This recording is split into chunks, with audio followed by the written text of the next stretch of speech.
रात को मेरे जेठ जी के कमरे से चीखों की आवाज़ें आती थीं। मेरी जेठानी जी कब की मर चुकी थीं। जेठ जी का राज जानने के लिए एक रात मैं उनके कमरे में छुप गई। फिर जेठ ने जो किया, हे भगवान! अब मैंने पहली बार वो दिल दहलाने वाली चीखों की आवाज़ें सुनी तो मैं पूरी तरह घबरा गई थी।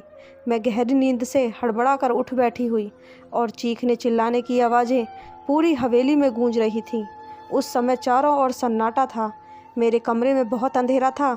मैंने हाथ टटोलते हुए साइड टेबल का लैंप जलाया। मैंने घड़ी की तरफ देखा। रात के 1 बज रहे थे और चीखों की पुकार गूंज रही थी। मैं हैरान थी कि मेरे बगल में लेटे मेरे पति पंकज अब भी गहरी नींद में सोए हुए थे। इतने शोर में उन्हें नींद कैसे आ सकती थी? कल ही तो मैं पंकज की दुल्हन बनकर इस घर में आई थी। मेरी शादी बड़ी धूमधाम से पंकज से हुई थी। मैं बहुत अमीर ख़ानदान की बहू बनी थी। मैं भी एक अमीर ख़ानदान से थी। मेरे सास ससुर कब के मर चुके थे। जेठ जी बहुत देख रेख वाले इंसान थे। मैं उनके व्यवहार को अच्छी तरह जानती थी। मैंने पंकज से लव मैरिज की थी, शादी की। हमने एक दूसरे को शादी के लिए पसंद किया था और वहीं से फ़ोन से बात करना शुरू कर दिया। हम दोनों ही अमीर ख़ानदान से थे, इसलिए किसी को भी इस रिश्ते का ऐतराज़ नहीं हुआ। मेरी शादी की पहली रात थी और उसी रात मैंने ये शोर सुना था। एक लड़की की चीखों की आवाज़ थी, जैसे वह अपनी मदद के लिए किसी को पुकार रही हो। पहले तो मैंने सोचा कि कमरे से बाहर जाकर देखूं कि आवाज़ें किसकी हैं, कौन है जो इस वक्त इस तरह तेज़ आवाज़ से चिल्ला रहा है। लेकिन मैं एक दिन की दुल्हन थी, यूं कैसे मुंह उठाकर कमरे से बाहर निकल सकती हैं। आधा घंटा वह आवाज़ गूंजती रही। उसके बाद शांति छा गई। मुझे पंकज की नींद देखकर हैरत हो रही थी। वह इतने शोर में कैसे सो सकता था। लेकिन कुछ देर बाद आवाज़ें आनी ऐसे बंद हो गई थी जैसे कभी शोर हुआ ही ना हो। मैं दोबारा से लेट गई और अब मेरी आंखों से नींद कोसों दूर जा चुकी थी। मेरा दिमाग बार बार उस चिल्लाने वाली लड़की की तरफ जा रहा था। कौन थी वो और वो ऐसे क्यों चिल्ला रही थी और उसकी आवाज़ पर सब लोग क्यों खामोश थे, वरना एक हलचल सी मच जानी चाहिए थी। फिर मुझे कुछ डर सा महसूस होने लगा था, क्योंकि जहाँ ये हवेली बनी हुई थी वहाँ आसपास केवल जंगल थे। गांव तो 3-4 मील दूर था। मैं कुछ दिनों के लिए गांव आई थी क्योंकि मुझे रहना शहर में ही था। शादी से पहले मेरी यही बात तय हुई थी और मैं शहर में ही इन लोगों का बंगला बहुत सुंदर बना हुआ था और हवेली तो इतनी बड़ी थी कि ना जाने कितने कमरे बने हुए थे। यहाँ का बगीचा बहुत बड़ा बना हुआ था। मुझे तो इस हवेली में घूमते ही किसी महल जैसा लगने लगा था। मैंने बस थोड़ी सी नज़र डाली थी, लेकिन यहाँ की अमीरा देखकर मेरी आंखें चौंधिया गई थीं। मेरा कमरा फूलों और कैंडल से सजाया गया था। मैं खुद पर जितना भी गुरूर करती उतना ही कम था। हम दोनों को देखकर सब दिए बाती की जोड़ी कहते थे, मगर आज की रात जो कुछ मैंने सुना था, मेरा दिमाग ने काम करना बंद कर दिया था। ना जाने कब सोचते सोचते मैं फिर से नींद की वादियों में खो चुकी थी। सुबह पंकज प्यारी सी मुस्कान लिए मुझे जगा रहा था। कहने लगा, उठ जाइए मैडम जी, ये दिल्ली नहीं है जो आराम से चादर तान कर सोई होगी। मैंने धीरे धीरे आंखें खोली तो वो उठ चुका था। पंकज बिस्तर से उठकर अपने कपड़े निकाल रहा था। मुझसे कहने लगा कि तुम्हारा सामान बड़ा ड्रेसिंग रूम में है, वहीं पहनना। वह मुझसे कहकर वॉशरूम में चला गया। मैं आराम से उठकर बैठ गई। पहले तो मुझे ऐसा लगा कि रात वाली बात शायद मेरा कोई वहम था। मैं वही बात सोचते सोचते ड्रेसिंग रूम में चली गई जो मेरे ही कमरे में बना हुआ था। इतना भारी भरकम जोड़ा देखकर मेरी आंखें फटी रह गईं। मैंने फ्रेश होने के बाद बहुत ही मुश्किल से उस कपड़े को पहना था। पंकज कमरे में जा चुका था तो कुछ लड़कियां मुझसे पूछकर मेरे कमरे में आईं और मुझे जेवरात पहनाने लगी, तैयार करने लगी। जब मैं आज सज धज कर बाहर आई तो मेरे जेठ जी सामने कुर्सी पर बैठे थे। उन्होंने मुझे देखा और मुस्कुराने लगे। फिर मेरे पास आए और मुझ पर कई हजार के नोटों की बारिश करके मेरा स्वागत किया। फिर मुझे बाहर ले गए, जहाँ गांव की औरतें मुझे देखने के लिए मेरा इंतज़ार कर रही थीं। गर्मी और धूप में न जाने कब से वह मेरी एक झलक देखने के लिए बैठी हुई थी। मेरे जेठ जी कहने लगे, ये हमारे घर की नई मालकिन है, पंकज की बीवी। सभी औरत ही मुझे नमस्ते करने लगी। मैं थोड़ी देर से ज़्यादा वहाँ रुक नहीं पाई थी। तेज़ धूप ने मेरी हालत ख़राब कर दी थी। जल्दी जल्दी मैं अंदर गई और अपने कमरे में एसी ऑन करके बैठ गई। पूरा दिन लगातार लोगों का आना जाना लगा रहा। पंकज से मेरी मुलाकात बस रात को ही हुई थी, वरना वह पूरा दिन मर्दों के साथ ही रहे थे। गांव की कुछ और ही रस्में रिवाज होते हैं। पति पत्नी आपस में कम वक्त और दूसरों के साथ ज़्यादा वक्त गुजारते हैं। यही मेरे साथ भी हुआ था। रात तक मैं थकान से चूर हो चुकी थी, इसलिए लेटते ही मुझे नींद आ गई और पंकज कहने लगा कि गांव के माहौल से तुम परेशान हो गई हो। वो मुझे प्यार से देखे, फिर मैंने आंखें खोली और थोड़ा सा मुस्कुरा दी। मैंने कहा, पंकज बस जल्दी से दिल्ली वापस जाने का सोचो, मुझे ऐसे माहौल की आदत नहीं है। मेरी बात पर ना जाने क्यों पंकज की मुस्कुराहट गायब हो गई थी। फिर वह बेड पर लेट लगाकर बैठ गया। कहने लगा, अभी तो ऐसा मुमकिन नहीं है, लेकिन मैं कोशिश करूँगा। मैंने नींद में होते हुए भी पूरी आंखें खोलकर उसे घूरने लगी। पंकज, मैं गांव में 2 दिन से ज़्यादा नहीं रह सकती, यह तुम अच्छी तरह जानते हो। मुझे घुटन होती है यहाँ के पहनावे से, रहन सहन से। अजीब घुटन सा माहौल है यहाँ का, मैं नहीं रह सकती। मेरी बात सुनकर वह किसी गहरी सोच में चला गया। उसने सिगरेट निकाली और लाइटर से जलाकर पीने लगा। मैं नींद में चूर थी, इसलिए सो गई। रात को फिर से मेरी आंख उसी शोर से खुली थी। वही एक लड़की की चीखें पुकार, अपने बचाव के लिए मदद मांगती हुई। मैं तुरंत उठ बैठी हुई और पंकज को भी जगा दिया। वो मुझे नींद में देखने लगा। मैंने कहा, पंकज किसी के चिल्लाने की आवाज़ें आ रही हैं। मेरी बात पर पंकज ने नज़रें चुराई। कहने लगा, कैसी आवाज़ें? मुझे यहाँ कोई आवाज़ नहीं आ रही है। मैं उसकी यह बात सुनकर हैरान रह गई थी। ये कैसे मुमकिन था? मुझे तो लड़की के चिल्लाने की आवाज़ें आ रही थी, लेकिन पंकज को नहीं आ रही हैं। मैंने हैरत से पंकज की तरफ देखा। मैंने कहा कि ये लड़की की आवाज़ें तुम्हें सुनाई नहीं दे रही हैं? वो कहने लगा, नहीं, मुझे कोई भी आवाज़ सुनाई नहीं दे रही है। मुझे नींद आ रही है, मुझे परेशान मत करो।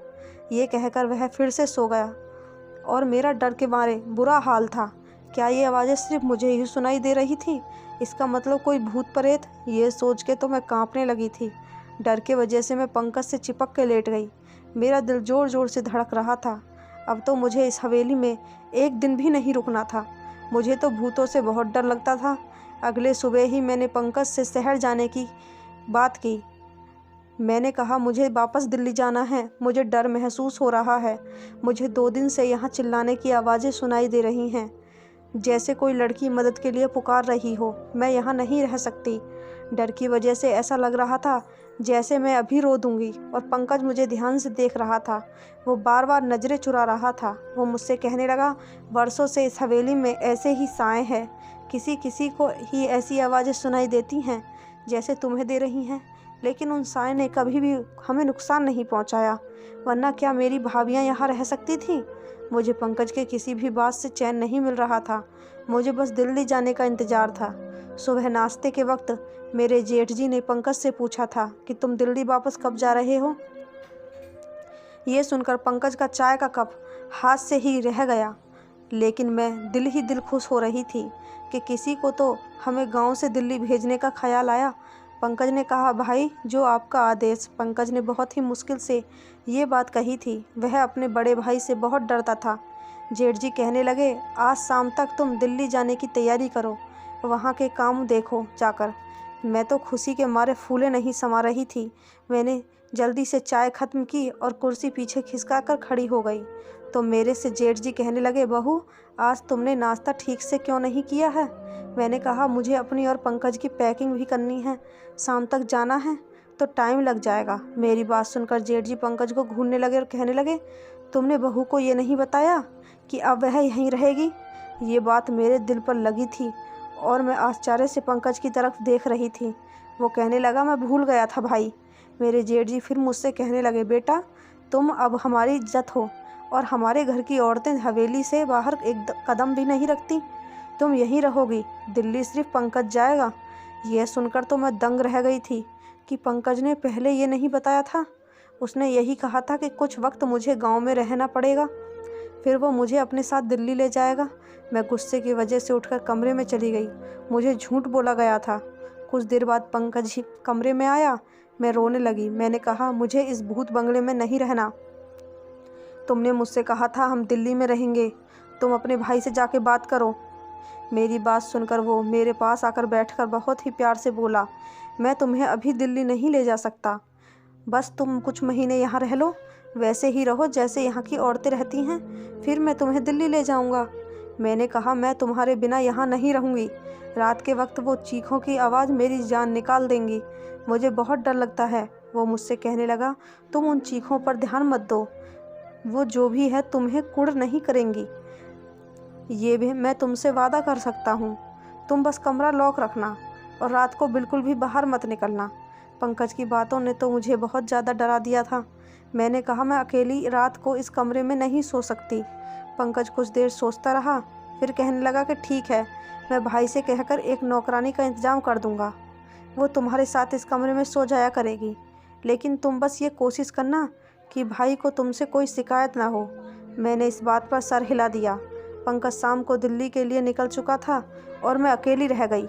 रात को मेरे साथ एक नौकरानी मेरे कमरे में सोने लगी थी। वह ज़मीन पर अपना बिस्तर बिछाती थी और लेट जाती थी। रात को जब चीखों की आवाज़ आती तो मेरी आंखें खुल जाती। मैंने महसूस किया था कि जिस वक्त चीखों की आवाज़ आती थी वह नौकरानी भी करवटें बदलती रहती थी। मुझे यह शक होने लगा था कि शायद वह भी उन आवाज़ों को सुन सकती है।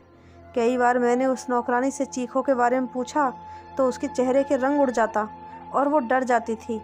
फिर ना में सर हिलाने लगती और कहने लगती, मैंने ऐसी कोई आवाज़ें नहीं सुनी हैं। मैंने उसके डर से ये तो अंदाज़ा लगा लिया था कि कहानी कुछ और है, इसलिए उससे कहा कि मैं जानती हूँ कि वह आवाज़ें तुम्हें भी सुनाई देती हैं। मेरी बात सुनकर वह मेरे सामने हाथ जोड़ने लगी, कहने लगी, इस बात का जिक्र हवेली में किसी से ना करना, वरना बहुत बुरा होगा। उस नौकरानी की बात सुनकर मुझे जानने की चाह होने लगी थी कि आखिर मालूम भी तो हो कि ये सारा माजरा है क्या। मैंने रात को जब वो चीखों की आवाज़ सुनी तो यह ठान ली कि सच्चाई क्या है इसका पता लगा कर रहूँगी, क्योंकि कहीं ना कहीं मुझे ये यकीन हो चुका था कि यह मामला भूत प्रेत का नहीं है। रात को चिल्लाने की आवाज़ सुनकर मैं उठकर खड़ी हो गई और दबे पांव अपने कमरे से दरवाजे के पास आई और धीरे से दरवाज़ा खोला। मुझे वह आवाज़ें ऊपर की मंजिल से आ रही थीं। मैं धीरे से चलती हुई ऊपर चढ़ गई। वो आवाज़ें अब मुझे और भी नज़दीक से सुनाई देने लगी थीं। जब मैं उन आवाज़ों का पीछा करते हुए आगे बढ़ी तो सामने कमरे को देखकर मेरे होश उड़ गए। वह तो मेरे जेठ जी का कमरा था, जहाँ से लड़की के चीखों की आवाज़ें आ रही थीं। मेरे चेहरे का रंग उड़ चुका था। मैं वापस नीचे आ गई और अपने कमरे में आकर अपनी बढ़ती दिल की धड़कनों पर काबू पाने लगी। राजीव यानी कि मेरे जेठ जी के कमरे से आ रही थी आवाज़ें सुनकर मैं ये सोच रही थी कि वो ऐसे भी हो सकते हैं। उनकी बीवी भी जिंदा नहीं थी, ना ही उनको दूसरी शादी की थी। दुनिया के सामने वह कितने बड़े थे। फिर वह आवाज़ें, मैं खुद से बातें करने लगी। मेरे दिल में उनकी बहुत इज्जत थी। मैं उनके बारे में इस किस्म की सोच भी नहीं सकती थी। मेरी आंखों से आंसू बहने लगे। मैं अपने बेड पर बैठकर रोने लगी। मेरे जेठ जी औरतों के साथ नहीं, ऐसा कैसे हो सकता है। गांव वाले तो उनकी बहुत इज्जत करते हैं। फिर ये सब क्या था। मैं उनका कौन सा रूप था जो आज मैंने अपनी आंखों से देखा था। मेरी पूरी रात जागते हुए कटी थी, क्योंकि मैं उनके बारे में ऐसा सोच भी नहीं सकती थी। सुबह नाश्ते पर वो उसी तरह बैठे थे।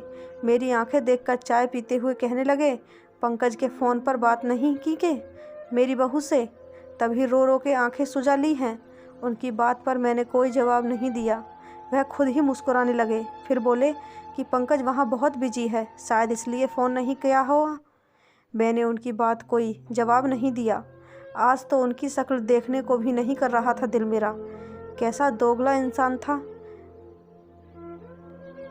दिन में नेक और रहमदिल बना रहता था और रात को यह सोचकर ही मेरा शरीर कांपने लगा था। मैं सोच चुकी थी कि अब उनका पर्दाफाश करके ही रहूँगी, लेकिन मैं नहीं जानती थी कि मैं अपने लिए कितनी बड़ी मुसीबत खड़ी करने जा रही हूँ। रात को जब दोबारा वही आवाज़ें सुनी तो मैं फिर उसी कमरे के बाहर चली गई। कमरे के हॉल से देखने लगी। वो एक 15 साल की लड़की थी, गांव की लग रही थी। उसके चेहरे से उसका दर्द साफ पता चल रहा था। वह हाथ जोड़े अपनी इज्जत की भीख मांग रही थी, चीख रही थी, चिल्ला रही थी। लेकिन मेरे जेठ जी ने बड़ी बेदर्दी से उसका दुपट्टा उतार कर फेंक दिया था। मैं उससे ज़्यादा नहीं देख सकती थी। मैं वापस पलट आई। कैसे भी करके मैंने वो रात काटी थी। सुबह होते ही मैंने पंकज को फ़ोन किया। मैंने कहा, तुमने मुझसे इतना बड़ा झूठ बोला। तुमने कहा हवेली में आत्माएं हैं, जबकि ऐसा कुछ नहीं है। वो चीखें गांव की मासूम लड़कियों की हैं जो तुम्हारे पिता जैसे भाई की हवस का निशाना बनती हैं।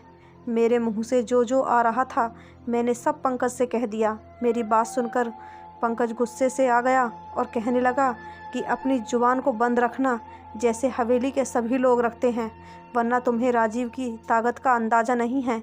जान से मार डालेगा वो तुम्हें। मैं पंकज की बात सुनकर जितना हैरान हुई थी उतना इतना कम था। मतलब वो अपने भाई के बारे में सब ये जानता था और वो भी मिला हुआ था इस सब में। मैंने फ़ोन बंद कर दिया। बुराई होता देख मैं कैसे चुप रह सकती थी। मुझे बस एक सबूत चाहिए था, क्योंकि यहाँ ऐसा कोई नहीं था जो राजीव के खिलाफ़ एक लफ्ज़ भी बोलता। इसलिए मैंने रात होने से पहले ही बीमारी का बहाना बनाया और अपना कमरा लॉक करके अपने कमरे में बंद हो गई। मैं जानती थी कि राजीव कब ऊपर जाता है, इसलिए मैं अपनी पिछली खिड़की से बाहर निकली और पाइपलाइन के सहारे ऊपर की तरफ पहुंच गई। राजीव के कमरे की बाहर की खिड़की उस वक्त खुली हुई थी।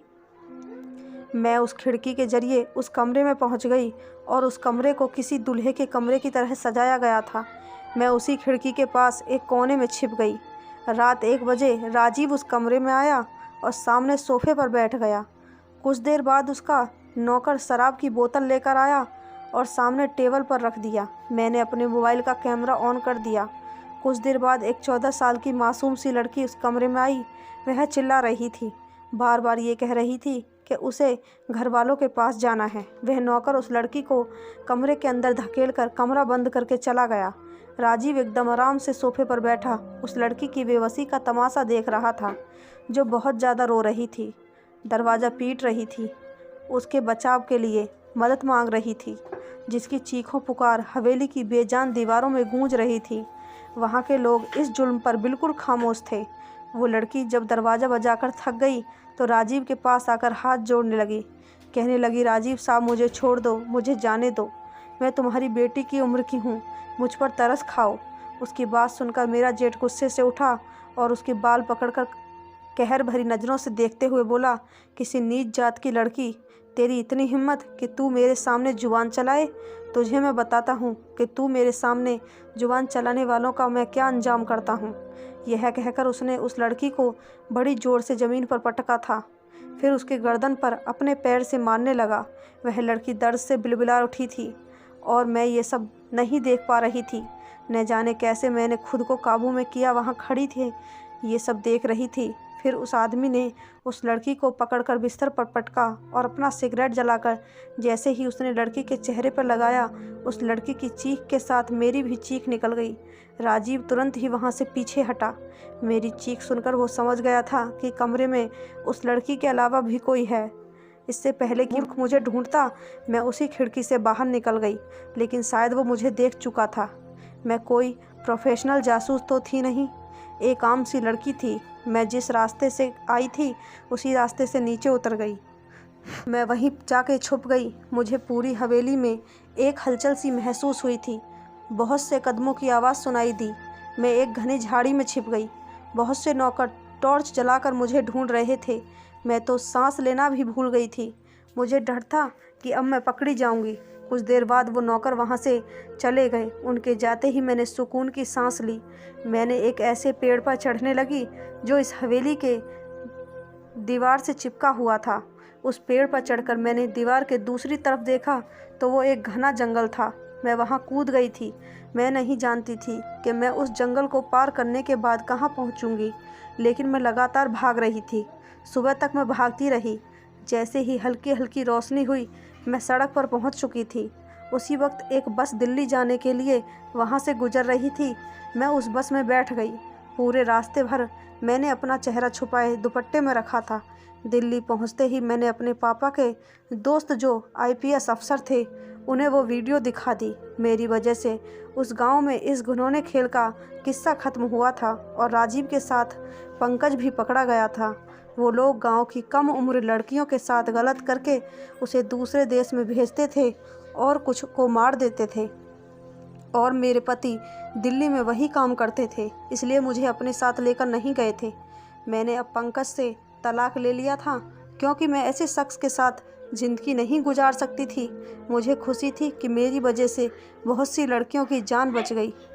अगर आप सभी को ये कहानी पसंद आई हो तो चैनल को सब्सक्राइब, वीडियो को एक लाइक ज़रूर करें।